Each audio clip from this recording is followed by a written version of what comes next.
Now, I would like to call Syed Zabiullah Sahab, Secretary Micah Katak, to come to the dais to say a few words before the child. बिस्मिल्लाहिर्रहमानिर्रहीम। अस्सलामुअलैकुम वरहमतुल्लाहि वबरकातुहू। हज़ारों साल नरगिस अपनी बेनूरी पे रोती है।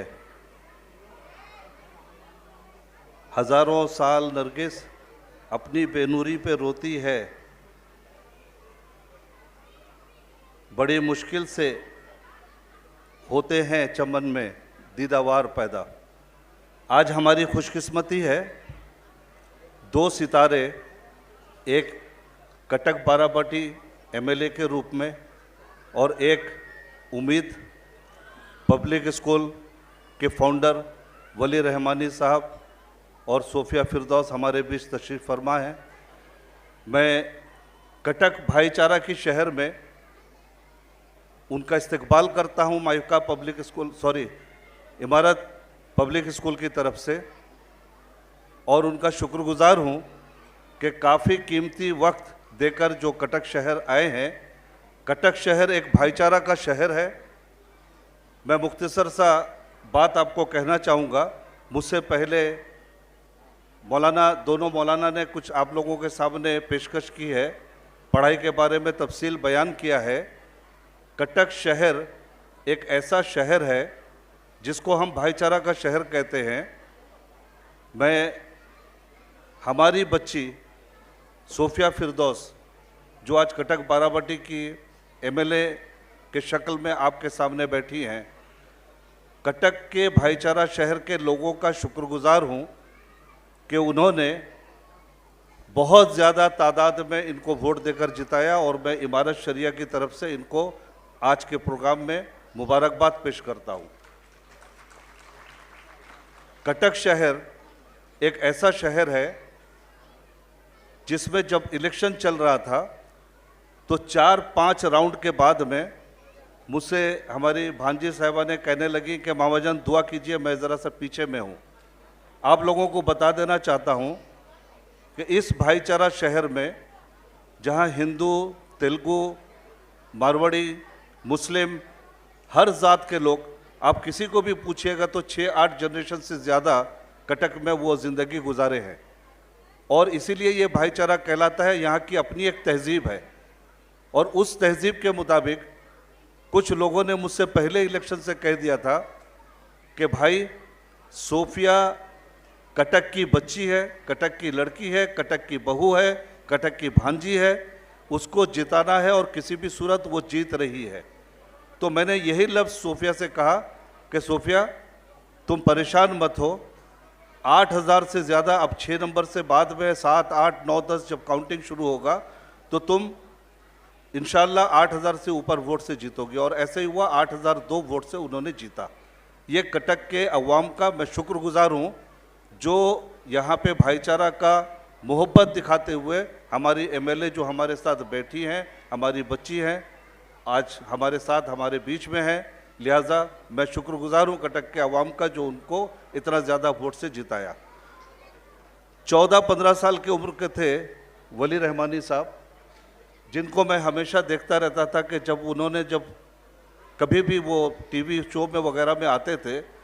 तो मैं हमेशा कहता था कि ये कल के मौलाना अबुल कलाम आज़ाद है, कल के सर सैयद अहमद साहब है। और ये साबित हो गया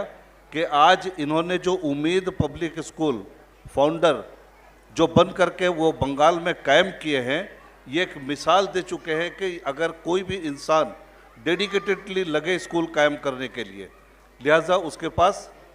बहुत वक्त है और बहुत ज़्यादा पैसा आ सकता है, वो कुछ भी कर सकता है, और वो कर दिखाए हैं। तो लिहाजा मैं इन दोनों सितारों को कटक शहर की तरफ से, इमारत पब्लिक स्कूल की तरफ से दोबारा खुशामदीद इनको मुबारकबाद देता हूँ कि इन्होंने जो दोनों आज के हमारे सितारे हैं, इन लोग दोनों ऐसा काम कर दिखाया है जिनको मैं अपनी तरह से ये कह सकता हूँ कि ये एक तो सियासत की दुनिया की बेताज बादशाह है और एक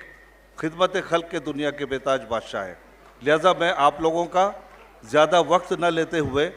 क्योंकि सोफिया बिज़ी हैं, सोफिया फिरदौस एमएलए और प्रोग्राम में जाने वाली हैं, तो इसलिए मैं सिबगतुल्ला साहब से इजाज़त मांगा कि 2 लफ्ज़ मैं बोल दूं। बाकी लोग यहाँ पे बोलने वाले बैठे हुए हैं, सोफिया मैडम यहाँ से जाने वाली हैं, तो लिहाजा वो कुछ आपके सामने में अपनी बात रख करके जाना चाहती हैं, तो लिहाजा मुझे 2 मिनट के लिए वक्त दे दिया जाए, तो पहले मैं उनसे सारी चीज़ डिटेल्स में बोल दूं। लिहाजा मैं आप लोगों का शुक्रगुजार हूं, इमारत पब्लिक स्कूल का शुक्रगुजार हूं,